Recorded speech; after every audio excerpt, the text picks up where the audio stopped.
entertaining Yes, my you friends? as well. Everyone loves entertaining. You know, you're busy cooking, cleaning, getting the beds made. So we want to make decorating easy, fun, and affordable. So our first idea is a wreath tree. Super simple. This is adorable. Isn't it so cute? For those It's of you... so chic and cool. And easy. I live on a 4th floor walk-up. Right. I can't carry a tree up 4 flights. My husband and I, we just decorate our windowsills in the apartment because we don't have room for a tree. Who has space? Our rooms are really tiny, you know? So if you don't have space, you can make an easy ribbon tree. And you can make it, you can adapt it to any size, any size. So Sure. this is a hula hoop covered with ribbon, super easy. Right. And then you take the green ribbon and you tie it all the way around. Really cool. And then you hang it to a hook in the ceiling. That's it. Super easy, or from a light fixture, and it just Really dangles simple. right down. And your ornaments are just little stickers. Yeah, what we Very did was clever. we used wrapping paper. Oh, this is wrapping It's paper. wrapping paper, so excess wrapping paper, double-sided tape, and you can invite friends over to help you decorate, or you can do it yourself.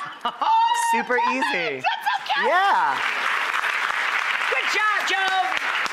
So fun, right? Way to go, baby. And then you don't have to carry the tree And you out. don't have to carry the pine tree needles out. everywhere. Oh my God, you find those needles? For years. In July. Everywhere. Yeah. Or my dog. It's Oh, always your finding. dog, The yeah. dog finds them first.